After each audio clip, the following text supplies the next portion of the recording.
এই চারটি কারণে খসড়া ভোটার তালিকায় ভুরি ভুরি ভোটারের নাম বাতিল হবে, এইমাত্র লিস্ট দিল নির্বাচন কমিশন। যদি খসড়া ভোটার তালিকায় আপনার নাম না ওঠে তাহলে আপনাদের কি করতে হবে, এই মুহূর্তে কমিশনের তরফ থেকে কি আপডেট দেওয়া হয়েছে আজকের এই ভিডিওটিতে এই বিষয়ে আপনাদেরকে একদম বিস্তারিতভাবে জানিয়ে দেব। তো অবশ্যই ভিডিওটি আপনারা প্রত্যেকেই প্রথম থেকেই শেষ পর্যন্ত সঙ্গে থাকবেন। তো বন্ধুরা, আপনারা অন স্ক্রিনে দেখতে পাচ্ছেন আগামীকাল বেলা 12টার মধ্যেই সমস্ত খসড়া তালিকা প্রকাশ হওয়ার কথা। সেক্ষেত্রে voters.eci.gov.in এই ওয়েবসাইটে কিন্তু আপনারা খসড়া ভোটার তালিকা দেখতে পারবেন। তো বুঝতেই পারলেন, একদম দুপুর 12টায় আগামীকাল 16ই ডিসেম্বর দুপুর 12টায় খসড়া ভোটার তালিকা প্রকাশিত করবে নির্বাচন কমিশন। আপনারা voters.eci.gov.in এই ওয়েবসাইট থেকে দেখতে পারবেন। এছাড়াও বিএলওর কাছে আপনারা যদি যান সেখান থেকেও আপনারা দেখতে পারবেন এই লিস্টে আপনার নাম রয়েছে কিনা। এছাড়াও সিইও westbengal.gov.in এই অফিসিয়াল ওয়েবসাইট থেকেও আপনারা কিন্তু খসড়া ভোটার তালিকায় আপনার নাম রয়েছে কিনা সেটি কিন্তু চেক করতে পারবেন। দেখুন, এবং বিএলওরা বুথে থাকলে সেখান থেকেই জানা যাবে। রাজনৈতিক দলের দেখতে পাচ্ছেন রাজনৈতিক যে দলেরা রয়েছে সেই রাজনৈতিক দলেদের কাছেও কিন্তু এই খসড়া ভোটার তালিকার সফট কপি থাকবে, সেখান থেকেও আপনারা জানতে পারবেন এবং জেলা থেকে হার্ড কপিও কিন্তু আপনারা পাবেন। দেখুন, তার সঙ্গে এটা ঠিক যে ইতিমধ্যেই বিএলও অ্যাপে কিন্তু খসড়া ভোটার তালিকা পাঠিয়ে দেওয়া হয়েছে নির্বাচন কমিশনের তরফ থেকে। এই খসড়া ভোটার তালিকায় কতজনের নাম রয়েছে, কতজনের নাম বাদ গিয়েছে সেই অ্যাপে কিন্তু এখনই দেখা যাচ্ছে। তো বুঝতেই পারছেন, আপনার এলাকার যে বিএলও রয়েছে সেই বিএলওদের কিন্তু বিএলও অ্যাপে নির্বাচন কমিশনের তরফ থেকে যে খসড়া ভোটার তালিকাটি রয়েছে সেই তালিকা পাঠিয়ে দেওয়া হয়েছে। সেই তালিকায় কতজনের নাম উঠলো এবং কতজনের নাম বাতিল হলো সেটা কিন্তু স্পষ্ট দেখতে পাচ্ছে বিএলওরা। এবং আপনারা কিন্তু আগামীকাল দুপুর 12টার দিকেই কিন্তু আপনারা এই খসড়া ভোটার তালিকা অনলাইন থেকেও দেখতে পারবেন এবং বিএলওর কাছে গেলেও কিন্তু বিএলওরা আপনাদেরকে বলে দেবে। দেখুন, পরবর্তী আপডেট কি বলেছে। 7,08,16,631 জনের নাম প্রকাশিত হতে চলেছে। তো বুঝতেই পারলেন পরিষ্কার আপনারা যে 7,08,16,631 জনের নাম এই খসড়া ভোটার তালিকায় থাকবে। যদি কারো নাম বাদ চলে যায় সেক্ষেত্রে কি করতে হবে।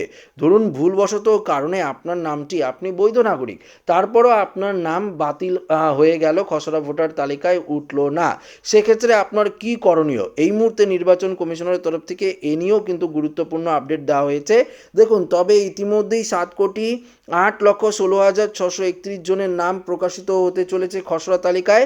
খসড়া ভোটার তালিকা অনুযায়ী ইতিমধ্যেই প্রিন্ট করার নির্দেশও দেওয়া হয়েছে নির্বাচন কমিশনারের তরফ থেকে। বিএলওর কাছে অফলাইনেও পাওয়া যাবে নাম বাদের খসড়া তালিকা। কারো নাম বাদ গেলে বুথ থেকে সংগ্রহ করতে হবে 6 নম্বর ফর্ম, পাশাপাশি 6 নম্বর ফর্মের সঙ্গে পূরণ করতে হবে। দেখতে পাচ্ছেন, যদি আপনার নাম খসড়া তালিকায় না থাকে সেক্ষেত্রে দেখুন, কারো নাম বাদ গেলে, আবারও বলছি, কারো নাম বাদ গেলে বুথ থেকে সংগ্রহ করতে হবে 6 নম্বর ফর্ম, 6 নম্বর ফর্মের সঙ্গে পূরণ করতে হবে 4 নম্বর অ্যানেক্সের ফর্ম। ফর্মের সঙ্গে জমা দিতে হবে ঠিকানার নথি এবং জন্মের শংসাপত্রের নথি, এবং যার নামে শুনানির নোটিশ দেওয়া হবে তাকেই হাজিরা কিন্তু দিতে হবে শুনানিতে। তো একদম পরিষ্কার আপনারা বুঝতে পারলেন, আপনার নাম খসড়া ভোটার তালিকায় উঠল না, তখন আপনাদের বুথ থেকে সংগ্রহ করতে হবে, যেটা আপনাদেরকে বললাম যে 6 নম্বর ফর্ম আপনাদের বুথ থেকে সংগ্রহ করতে হবে।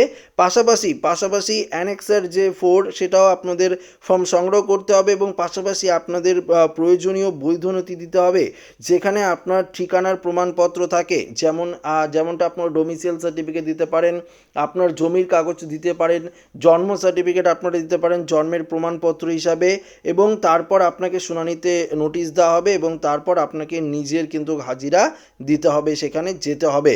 দেখতে পাচ্ছেন এখানে পরবর্তী দেখুন কি বলেছে, খসড়া তালিকায় কত নাম বাদ, নিখোঁজ কতজন, মৃত কত, স্থানান্তরিত কত। দেখুন এখানে কি বলেছে, এই বিষয়ে কমিশনের কি আপডেট। দেখুন এখানে কমিশন পরিষ্কার বলেছে, খসড়া তালিকায় 58,20,898 জনের নাম বাদ। খসড়া তালিকায় নিখোঁজ ভোটার রয়েছে 12,20,038 দেখতে পাচ্ছেন, এমনটা নথি রয়েছে, এবং যার নামে শুনানির নোটিশ দেওয়া হবে তাকেই কিন্তু হাজির হতে হবে, এমনটাই জানিয়েছে কমিশন।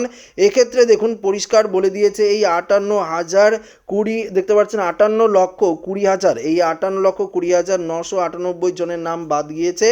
তো এর মধ্যে নিখোঁজ রয়েছে 12,20,038, মৃত রয়েছে 24,16,000 দেখতে পাচ্ছেন 852, স্থানান্তরিত রয়েছে 19,88,076, এবং পাশাপাশি দেখতে পাচ্ছেন পাশাপাশি খসড়া তালিকায় ভুয়ো ভোটার যেটা রয়েছে 1,38,328 দেখতে পাচ্ছেন। এই যে নামগুলো রয়েছে এতগুলো সংখ্যক লক্ষ লক্ষ ভোটারের নাম, অর্থাৎ এই যে দেখতে পাচ্ছেন 58,20,898 জনের নাম এই খসড়া ভোটার তালিকায় 100% উঠবে না, তাদের জন্য আলাদা করে কিন্তু লিস্ট প্রকাশিত করা হবে। সেই লিস্টও আপনারা কিন্তু বিএলওর কাছে পেয়ে যাবেন, এবং যখন অফিসিয়ালি ওয়েবসাইটেও দেওয়া হবে আমি তো আপনাদেরকে দিয়েই দেবো, সেই বিষয়ে আপনাদের চিন্তার কোনো কারণ নেই। তো আশা রাখবো আপনারা এই আপডেটে পরিষ্কারভাবে বুঝতে পারলেন। যদি আপনাদের নাম এই যে এখানে যে বললাম মৃত ভোটার, স্থানান্তরিত ভোটার, নিখোঁজ ভোটার, পাশাপাশি দেখতে পাচ্ছেন যে এখানে স্থানান্তরিত ভুয়ো ভোটার, এই যে 4 ক্যাটাগরির যে ভোটার তাদের নাম কিন্তু এই লিস্টে খসড়া ভোটার তালিকায় উঠবে না, এটা স্পষ্ট জানিয়ে দিল নির্বাচন কমিশন। এবং পাশাপাশি তারপরেও আপনি যদি এসআইআর ফর্ম ফিল আপ করে জমা দেন এবং আপনি বৈধ নাগরিক, তারপরেও যদি আপনার নাম না ওঠে সেক্ষেত্রে তো নির্বাচন কমিশন বলেই দিয়েছে যে আপনাদের বুথ থেকে সংগ্রহ করতে হবে 6 নম্বর ফর্ম, 6 নম্বর ফর্ম অবশ্যই সংগ্রহ করতে হবে, সঙ্গে আপনাদের 4 নম্বর অ্যানেক্সের ফর্মও কিন্তু আপনাদের ফিল আপ করে জমা দিতে হবে। তারপর আপনাদের প্রয়োজনীয় নথি যেমন এখানে ঠিকানার নথি, জন্মের শংসাপত্র, এগুলো দিয়ে কিন্তু আপনাদের জমা দিতে হবে। এবং পাশাপাশি যদি আপনার নামে নোটিশ আসে তো অবশ্যই আপনাকে হাজিরা দিতে হবে হেয়ারিংয়ে, এটাই কিন্তু জানিয়ে দিয়েছে নির্বাচন কমিশন। তো আশা রাখবো ভিডিওটি প্রত্যেকের ভালো লেগেছে। ভিডিওটি ভালো লাগলে লাইক করবেন, সাথে শেয়ার করবেন, নতুন দেখলে চ্যানেলটিকে সাবস্ক্রাইব করে আমাদের সঙ্গে জুড়ে থাকবেন। ধন্যবাদ।